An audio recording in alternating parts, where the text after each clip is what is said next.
الساعة دلوقتي 6 الصبح، وبقالي تقريبا 6 ساعات مستني المطرة والبرق والرعد يقفوا عشان أسجل فيديو. يعني في شرح في دماغي كنت عايز أسجله، لكن كل شوية المطر يقف وبعدين يرجع تاني بشكل أقوى والرعد، فقلت إيه، ما بلاش شرح عشان إيه ناس ما تتشتتش، وخليني أسجل فيديو أستخدم فيه صوت المطر ده لو رجع تاني يعني دلوقتي كباك جراوند كده. فقلت احكي لكم ايه بقى، او يعني قصه اول مره اقبض من النت او اقبض فلوس، يعني ايه، من جوجل ادسنس، يعني فلوس بالدولار. يعني خلينا نشيل قبض النت دي على جنب، لان اكيد كان في حاجات قبلها صغيره كده. فاول مره كانت $104. احتاجت سنتين كاملين عشان اجمعهم.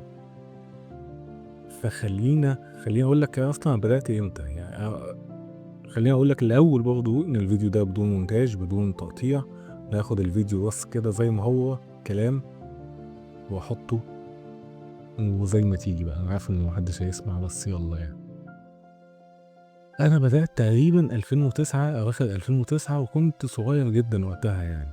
انا دلوقتي عندي 28 سنة او 29، ان شاء الله تلاقي جاي يبقى عندي 29 سنة. فبدأت 2009 كنت صغير فعلا يعني. كان عندي هدف غريب كده ان انا عايز استقل وانا صغير جدا.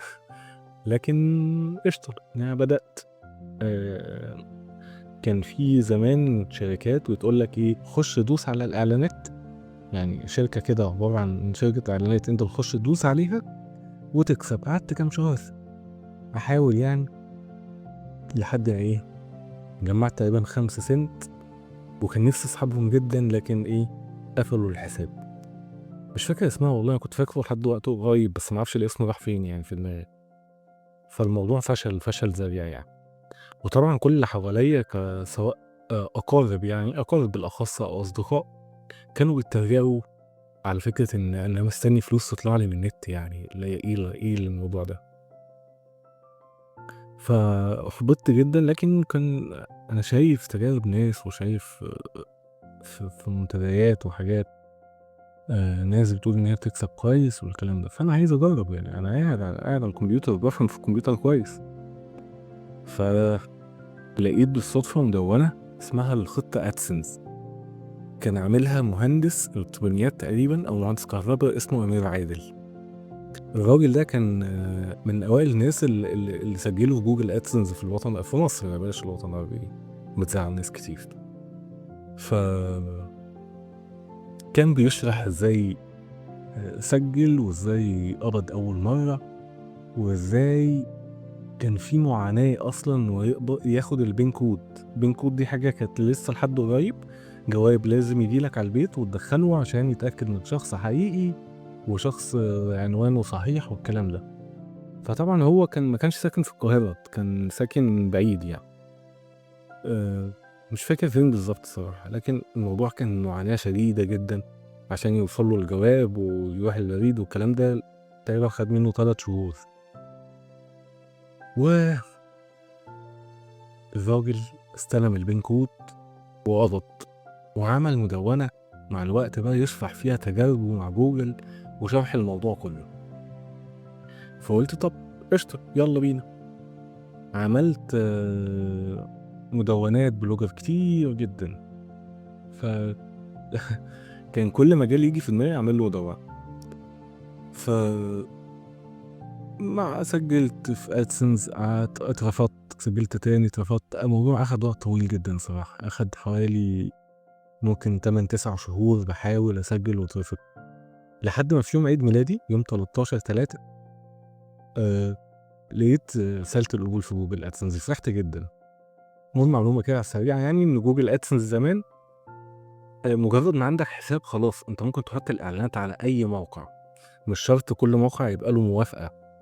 فدي كانت حاجة قوية، كانت حاجة حلوة جدا بالنسبة لنا يعني وقتها، واللي كانت موجودة دلوقتي كانت تبقى تحفة يعني. فالمهم اتقبلت في ادسنس. خلاص بقى بلاي ستيشن جاي حاجات في مخيلتي كتير جدا، خلاص يعني تبقى اغنى واحد في مصر يعني. لكن ده ما حصلش. مفيش زيارات. احاول بقى مهما احاول مفيش، يعني قعدت شهور جدا اجمع في اول $10 حتى مش عارف اسحب. كنت عامله باسم بابا كمان، يعني ما كنتش طلعت بطاقة وقتها. المهم يعني دي حاجة جت في دماغي. فضلت كتير احاول لحد ما اتعرفت على شخص سوري، يعني كاتب سوري، كان عنده صفحة على الفيسبوك مشهورة جدا وقتها اسمها شتاء. فاتفقت معاه ان انا احط اعلانات، الموقع، لينكات الموقع بتاعتي عنده، وهديله جزء من الارباح. فبدات دي اللي هو ادسنس اربيتراج، فاللي هو انك تجيب زيارات من مكان وتوجهها لموقعك وتكسب من جوجل ادسنس. فطبعا ما كنتش عارف بقى الكلام ده كله وقتها، بس يعني هي طريقه لقيتها قدامي فبدات اجرب. ففضلت اعمل بقى لينكات، مثلا الروايات، افضل روايات كذا، الحاجات دي كلها. شويه كمان ظهر باسم يوسف وبقى ترند، فعملت صفحه باسم باسم يوسف ومحبي باسم يوسف، صفحات كتير جدا لباسم يوسف. وكنت بنشر بقى عليها اللي هو شاهد سقوط فستان هيفاء وهبي، والشخص يخش على اللينك فيلاقي شيخ بيقول له نصيحه الله. فده كان انا. المهم جمعت $104 وادسنس وقتها ما كانش بيدفع يوم 21، لا هو كان انت وحظك بقى اخر الشهر. فخلاص فضلت مستني شهر كامل وقلت خلاص بقى، يعني هقبض من جوجل ادسنس او الحساب هيتقفل قبليها. الكلام ده خد مني سنه عشان اجمع $104 دول، هو 104 او 106 مش فاكر بالظبط بصراحه. ف لحد ما صحيت في يوم كان عندي مدرسه كمان، بفتح الكمبيوتر الاول فلقيت رساله من جوجل ادسنس ان الدفع تم، وكان وقتها الدفع على ويسترن يونيون. طب اسم بابا، انا محتاج بابا يجي معايا يروح ويسترن يونيون بالبطاقه ونكتب ورقه كده ومعانا الكود بتاع الويسترن يونيون واحطه ونشوف. فصحيت بابا ورحنا ويسترن يونيون وواقفين، قعدنا يعني مستنيين دورنا، وهو يعني مش مقتنع برضه الحوار كله، وانا متوتر جدا جدا جدا، مش عارف، حاسس ان في خازوق هيطلع، فاهم؟ لحد ما جه دورنا وقف على الشباك، ملينا الورقه وقدمها، وخلاص بقى نستني ان الراجل دلوقتي اللي هو الموظف هيطلب الفلوس ويقول الرقم ده غلط. فده كان خيالي وقتها، لكن اتفاجئت انه يطلع دولارات. فدي تقريبا كانت اسعد لحظه غالبا اسعد قبض كمان. فانا كنت قاعد ببص لورا وبضحك كده، مش مقتنع يعني. ف خدت الفلوس واحنا طالعين من ويسترن يونيون. انا كنت ساكن وقتها في عين شمس، انا دلوقتي عايش في اسكندريه عشان فطالعين من ويسترن يونيون عين شمس، فكان في دايما ناس سودانيين بيقفوا قدامه بيغيروا دولارات، فغيرنا دولارات. مش فاكر غيرتهم كلهم ولا لا الصراحه، بس غيرنا دولارات ورحت جبت هدايا لكل حد كان بيتريق عليا، اقول له فلوس النت ايه دي، الفلوس اللي طلعت من الشاشه. فكانت رحله طويله جدا.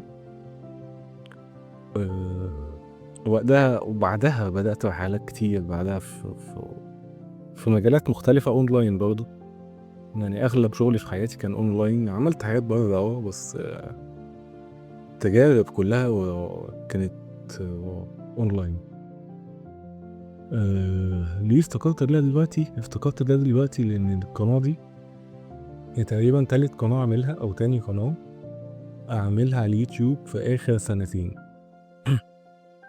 منهم قناه فعلت ربحي بالفعل، بس انا كنت عقبال ما اتفعلت كنت عملت في كذا مجال. يعني بحب الالعاب فبتكلم على الالعاب، بحب السينما والمسلسلات فكنت بتكلم، فخلاص يعني ما والروايات طبعا يعني مستر كامو.